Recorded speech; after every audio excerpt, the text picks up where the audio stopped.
everyone, good day. I am Arana Palot and today we are going to discuss about the methods of marking grammatical errors. Number 1. Fixing all errors for the students becoming essentially a line editor.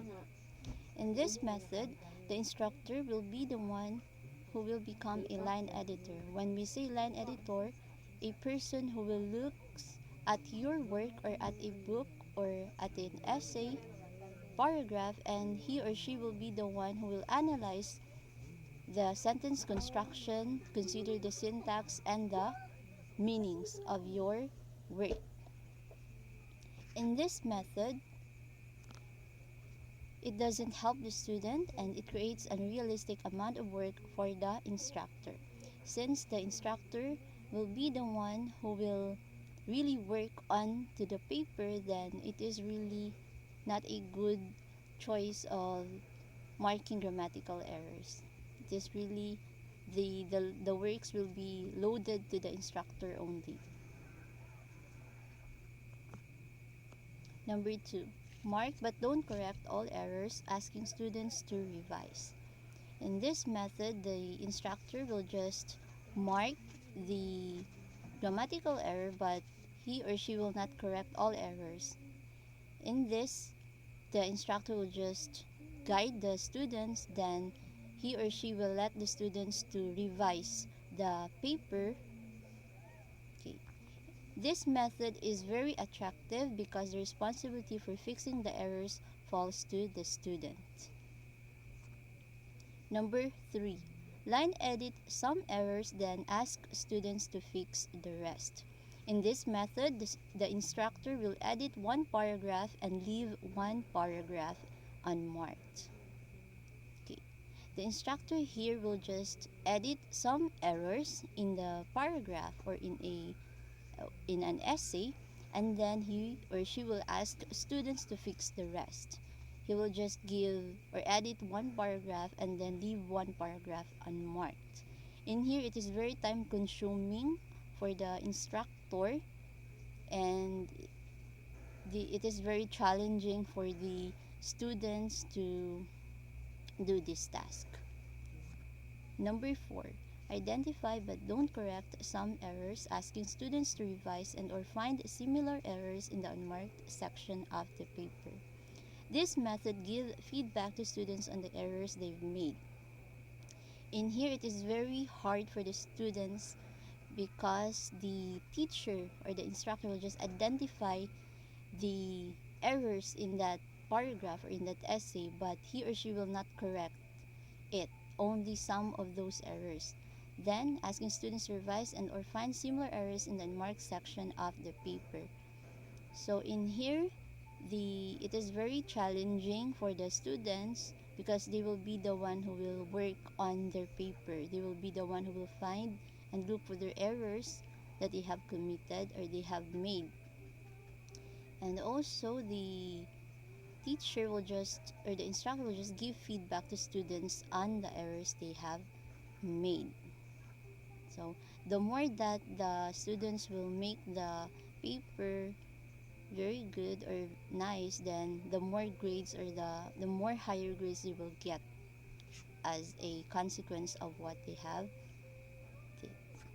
And number 5, use minimal marking to let students know there are errors but don't locate or identify errors for them. Then this method encourages students to find and fix their own errors. Goal is to help students develop the habit of proofreading their own writing. So in here, in minimal marking, the instructor will just locate the errors or just identify the errors, simply just underlining it or just put some check mark beside that particular error, and then nothing. He or she will do nothing. Just he or she will just identify and locate those errors. Then after that, the instructor will just instruct the students to find or to fix those errors inside that paper, inside that paragraph. And here it is very challenging for the students since they will be the one to find for their own errors and they will fix it and revise it. Okay, so the more that they will revise it, they will be very good in revising the paper, then the more or the better grades they will get. Okay.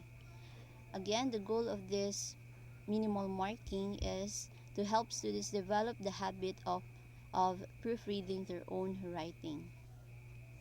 Number 6, don't mark any errors but give the student feedback that the paper is marred with errors and will lose points. This method is a big time saver for the instructor. However, students may feel criticized and unsupported. So in here, the instructor will not intervene or interfere with the students revising along the process, since the teacher will do nothing. He or she will not mark any errors. He will just said that if you are not going to edit your paper or to revise your paper, then you will lose points. And it is said that this method is a big time saver for the instructor, of course, since he or she will do nothing at all. Then, however, for the students, they will be feeling criticized. They will be feel unsupported and criticized, since they will not get any comments or suggestions or any guidance from the teacher or the instructor. Then they will really feel unsupported and they will feel some of depression and like that. And we have here the marking and editing strategies. Accordingly, we have the 3 approaches for the marking and editing strategies. These approaches is really helpful, especially when these approaches will be anchored with different teaching strategies, so that the students will really improve their proofreading skills, and as well they will improve their academics. We have here for marking and editing strategies. Number 1, color coding or highlighting. This color coding or highlighting is similar to error codes. It uses a previously explained system for marking errors. So we have already, I think we are really familiar with this color coding, just using different colors of highlighters and or color pencils to highlight those errors or those words that we wanted to correct, or simply highlight those words for it to be very interesting in the eye. Okay, the advantages of this color coding or highlighting are, it is very time saving. It saves time when marking papers. Then students will be very happy to see papers that that is or that are full of colors, and it is very easier, much easier for them to understand documents with those highlighted colors than compared those to those documents without colors or just simply a markings only.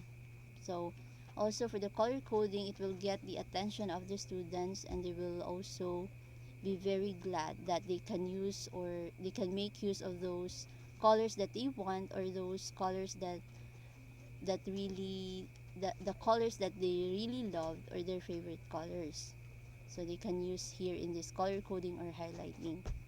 Same with the instructor. And we have here the example for the color coding or highlighting. It's very simple. Just the red corresponds to nouns, the green corresponds to verbs, blue for adjectives, orange for adverbs, purple for prepositions, pink for pronouns, brown for conjunctions, yellow for interjections. Then number 2, correction symbols. This represents relatively short list of correction symbols. This approach is useful because it helps develop a common language for describing and identifying errors. Okay, correction symbols. Next, we have here the example. Okay, for error correction editing symbols. Actually, we are familiar with this error correction symbols since in high school, junior, senior high school, and up until now. We may see it on books, like for example, we have here the symbol SV, or the subject verb agreement. Okay, the subject and verb agreement. Then we have here the meaning SW, the meaning is subject verb agreement. For the S stands for this no subject, PL for the singular and plural, and A for article, P for punctuation, and T for verb tense, and many other symbols. Okay, and that symbol, just one letter, they corresponds to its meaning, and of course it is in a table form, and the it is written here the incorrect sentence, and then you will just going to encircle the grammar error or the words that makes the sentence incorrect, and then we can also add another table for that correct sentence. Okay, actually this correction symbols comes into two format. The first one is this, the table format, or in a table form, and then the other one is just the usual that we do, the narrative, or simply writing an essay or a paragraph on a paper, and then we are just going to put some like parentheses to highlight those errors and or underline it, just like that. And then we're going to identify, for example, for the article, then we're just going to write there A, like that. And proceed now to the next. Number 3, the last one, minimal marking. These are various forms of minimal marking, ranging from highlighting and underlining errors without making comments, to writing question marks or check marks in the margins to alert students to errors. In here, minimal marking is just simply minimal. Okay, it is that the instructor will just underline the errors or highlight it without making comments. And for the check marks, the instructor will just put some check beside the paper or in the margins provided in the paper, and then the instructor will just simply do nothing, or in will just he or she will just not interfere in the editing or in the revising of the paper. Then of course, that question marks or check marks will just alert students that their paper or their paragraph has grammatical errors. And that's all, guys, for my report, and thank you guys for watching and listening. I hope that you got something in this report. Thank you so much, guys.